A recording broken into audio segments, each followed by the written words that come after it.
Welcome to the Nerd Party. Hi, this is Nick Anastasiou, story editor on Star Wars The Clone Wars and Star Wars Bad Batch. And you are listening to Aggressive Negotiations.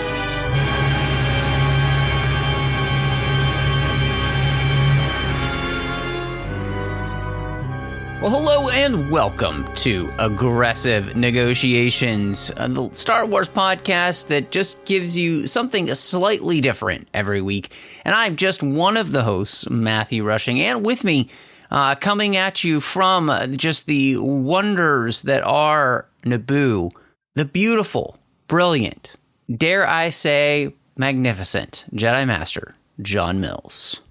Yeah, but let's be clear, I'm not on Naboo by choice. My ship broke down. I'm looking for a way back to Nal Hutta, where I have an open Sabak game going.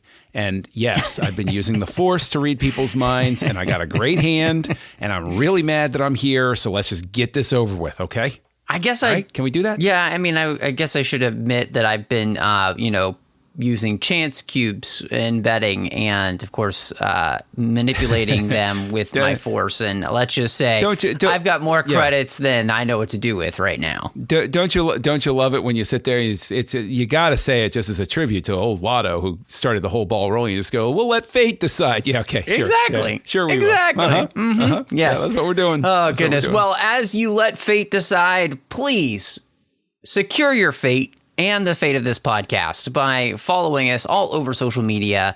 We're on Twitter at the Jedi Masters. We get the entire network at Join Nerd Party. Of course, you can subscribe wherever you're listening to this, and you'll get our episodes as soon as they drop. You can find the entire network at thenerdparty.com online, where you can see all of the different shows we do. You can also follow us over on Facebook if you're old like John and I, you can enjoy us at facebook.com/the Nerd Party. And of course, you can find us on Instagram at the Nerd Party as well. I'm so old you could find me on MySpace still, probably. I mean, if MySpace is still an attainable website, which of course I have not tried to go to forever, yes, you could 100% do that. But I kind of wiped all my stuff off of there years ago in hopes that their servers would get replaced. I don't know if I did or not, but that's a whole other question. But John, so something that we were actually talking about the other day, just behind the scenes, I know listeners know this, but we're talking all the time with each other, and you brought up this really interesting idea. And part of it has to do with, of course, we know your beloved Qui-Gon, which I'm a massive fan as well. Everybody knows that, but he is your beloved, whereas Obi-Wan is mine. And you brought up this really interesting thought as to, okay, so we know how Qui-Gon dies, which is getting stabbed in the gut by a lightsaber by, of course, Darth Maul on Naboo. Yet now it seems as though in Star Wars, one can get stabbed in the gut with a lightsaber and survive, aka the Obi-Wan series, where Reva pretty much gets stabbed exactly the same place and somehow seems to survive. And I don't think that's her hate that's keeping her alive at that point. And so why is this the case that we're seeing a lot more lightsaber stabbings and now people are somehow surviving? Well, I mean, because amputating stuff has been done, I guess, and, we know we can bounce back from that. I will say that, okay, let's approach this, because we're not the first ones to sort of like openly say, like, I think somebody even did a joke video that's like Qui-Gon watching the Obi-Wan series and Reva survives the gut shot. And he goes, what the hell is that? He's like, what? I could survive this? And I think with Reva, that one, let's table that for now. I will say with Sabine, at the very least, we see that she's immediately grabbed and put into a medical facility, like instantaneously. So there are people who get what should be life-ending wounds, but so long as they get to medical care quickly enough, they pull through. And this happens even in our lives. Well, and I would argue where she gets stabbed is different. So, getting stabbed kind of right in the middle of your gut is basically going to hit all of your major organs. And we know, of course, lightsabers do cauterize, but that's still, you're going to impact some organs that are vital to keeping you alive, whereas Sabine gets kind of stabbed on the side, which, we've seen plenty of movies and things where people get shot in that type of area, or Rambo 3, he cauterizes it with gunpowder and a rock. Of course, and he then takes on the entire Russian army in Afghanistan and wins. Yeah, which should be our standard for all things is Rambo 3. But honestly, yes, Stallone movies are now the standard by which Jedi live and die, and we know they're now impervious. Reva's a tougher one for me because Reva has no visible medical facilities. She has no, the bigger question with Reva is how the hell did she get off that planet? Like, did they leave her a ship just because they figured, maybe she does? So that one I can't really talk my way through quite as well. Sabine, I think there's some on-screen stuff that gets us to where we need to go. I think with Qui-Gon, it really is as simple as the fact that, like you're saying, he's stabbed basically center mass. Let's say that humans are arranged the same inside there as they are here, then at least his pancreas and his liver are pretty much done. That's pretty fatal for a person. He's not near medical equipment. He's already weak in the Force. But you can also say, essentially, with Qui-Gon, the Force has decreed at that moment who's going to live and who's going to die. Because you hear the voice of the dark side swelling. We know that the dark side is ascendant right now. And Qui-Gon's wound could literally, let me throw this out there to you. It's a lot like Padme. The Force has simply decided it's your time to go. And so there's almost a spiritual sort of thing where you've reached the end of where the Force needs you. And so the Force says, okay, it's time for you to bow out of the play because what we've got going on, this bigger plan you can't even conceive, is now in motion. You're off the playing field. Do you think that's a possibility? Yeah, so I think that's interesting because the way I was thinking of it was in a slightly, I guess, even more spiritual bent, which is that for Qui-Gon, because we know Qui-Gon's journey after this, in the sense of where he goes, that Qui-Gon doesn't have any fear of death. Qui-Gon almost is at a place where spiritually with the Force, he's going to welcome death because he knows that it's not the end for him. And so that's kind of where I took it. But I don't think that what you're saying or what I'm postulating actually, in any way has to be an either or. Because I think in many ways, when we're talking about the way the Force is working in the prequel trilogy and the swirling of the Force that's happening as the dark side ascends and the Jedi kind of find their twilight, I think all of these things could be at play in that. But I truly believe that, Qui-Gon, if he had wanted to, could have survived in much the same way that Darth Maul does. But the problem is that, again, he's a completely different person in the sense that he doesn't fear death the way that Maul does. See, and so his approach is completely different. It's interesting you bring up Maul because everybody fixates on Reva and Sabine getting gut shots. Maul gets literally severed. We see that red mist when he's cut in half. Originally, Lucas said was because he wanted to remove any idea that Maul survived. And Maul survives. He gets talked into bringing Maul back. He's like, sure, whatever. And they never explain it on screen how the hell it happened. I don't think there's any source to this day that directly explains it in a very clear fashion, A to B to C. No, what we get from the Clone Wars, and it's nebulous, is the idea that it's his hate and rage that keep him alive, that the Force, allows him to be able to survive, and that it's by pulling on the dark side of the Force the way that he does that in the end creates the spider body that we get, and of course the insanity that we get as well. He does get a little zany. He definitely is insane by that point, and of course he's not fixed until the Dathmiri witches then use their magics to clear his mind and to heal his body in a way that will allow him to basically regain what he once was, in the sense of at least his mind. Of course, his body will never quite be the same, but I your point is well taken in the sense that exactly how that works, we'll never know. Why? Because what we're dealing with is something that is so enigmatic because it's the Force, and it's in some ways better that they don't try to fully explain that. But that's the thing, is I think maybe this might be one of our short episodes, because we're sitting here and we're like, oh, well, gut shot this, gut shot that. It might have taken us an episode. It didn't take me an episode. I was thrilled when it happened. But it might have taken an episode or two, maybe a full story arc, before people just said, okay, fine, I guess he's back. But right there, the guy who killed Qui-Gon with a gut shot gets cut in half and thrown down a bottomless pit and survives. And everybody's getting hung up on the idea that Reva bounced back from a gut shot. It's like, I don't know, guys. There is precedent here that the Force can be a fickle mistress when it comes to these sorts of things, and can sort of be like, yeah, you live. Somehow Maul survived. Yeah.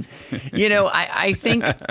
essentially, there you go. It's basically very similar. Damn it, now you've boxed me in. I know. Now I can't be mad at that line anymore. I know. I'm kind of like, oh, well, yeah, I guess there's a precedent, isn't it? So they don't even try to explain it. However, as much of that Death Star surviving, that cannot be explained. No. That's the part that I can hang on to. And I will You're hold on to right. that very, very much. We saw that thing disintegrated, so there were no pieces flying off of it, no major superstructures, but so I believe that the term you're looking for is atomized. Yeah, pretty much, yes. Yeah.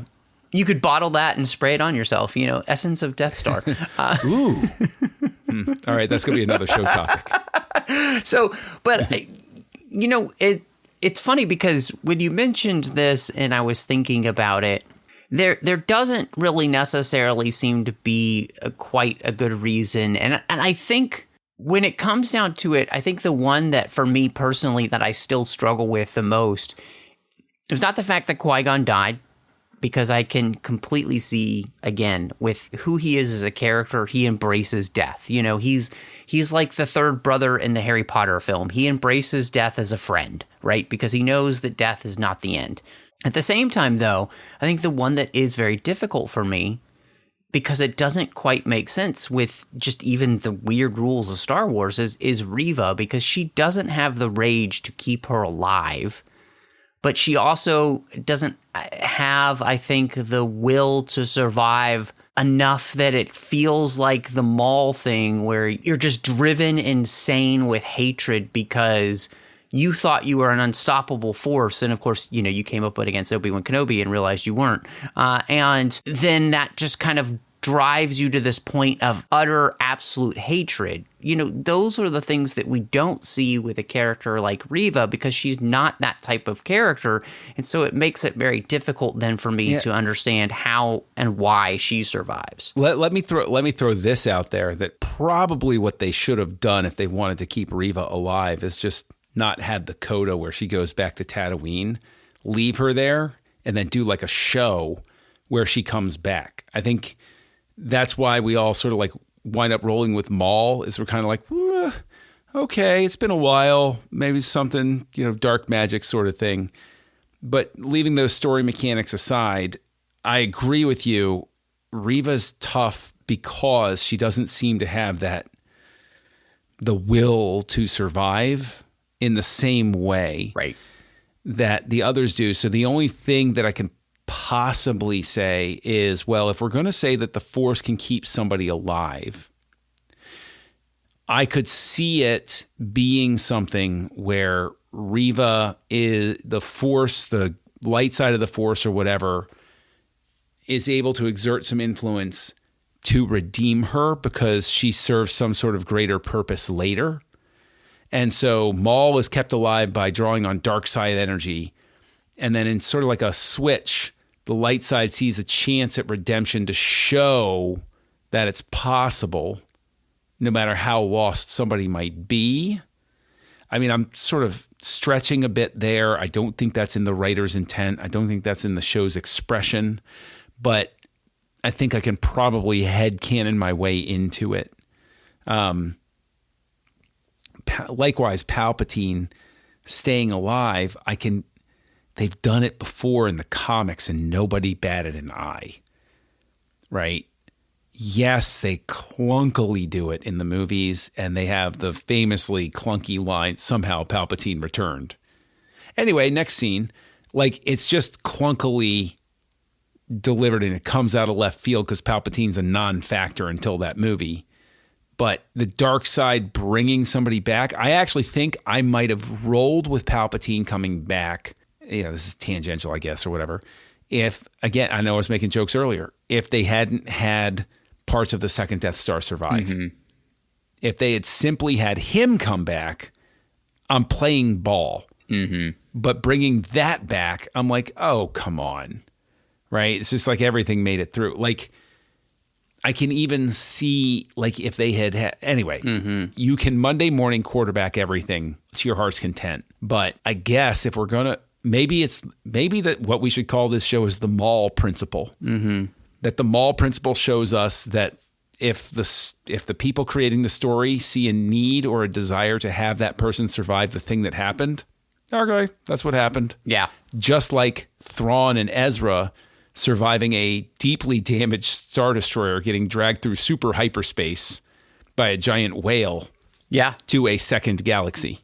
Yeah, I mean, obviously, there's so many crazy things that can happen in Star Wars. And, you know, I think that's one of those things where I think in the storytelling, right, you have to do it in a way, I think, that makes fans be able to accept the crazy.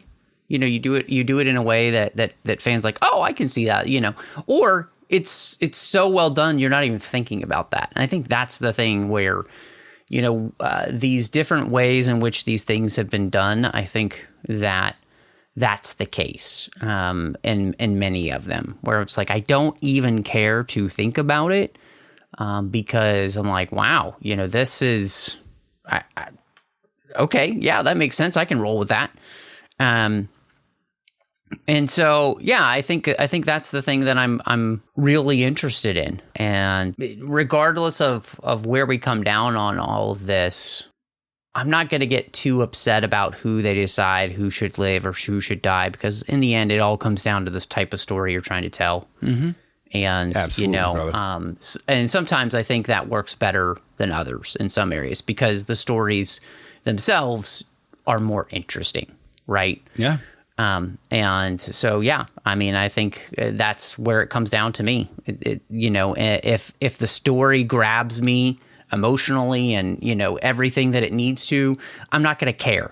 And so it's the places where that doesn't happen where I then have the other reaction, which is, what, why, where, huh? And again, it just comes down to storytelling and how it's executed. Well, if somebody wants to grab you virtually online in an emotional or other belligerent ways, where can they find you? Of course, you can find me all over social media under the name MattRushing02. You can find me here on the network doing Owl Post with Drea Kaufman, talking about every single chapter of the Harry Potter series, one chapter at a time. You can find me over on the TFM network in the 602 Club, talking about all the franchises that we love the most. You can also find me on Literary Treks, The Orb, Warp 5, Artificial Tango, and Saddle Up. But John, if people wanted to catch up with you and see what else you've got going on, where can they find you? Well, gosh, I've got nothing else going on, Matt, aside from occasionally appearing on Assembling Avengers on the 602 Club with you. And, of course, you can find me here on the network co-hosting a show called House Lights with Tristan Riddell and Darren Moser, where we look at the work of directors. And just look for me as Kessel Junkie out there. But I'll tell you what, I think my ride's come in. I think this game is still going on. I've got a shot at winning the big jackpot. So, Master Rushing, I think it's time to close these negotiations. John, negotiations are closed. Join the revolution. Join the Nerd Party.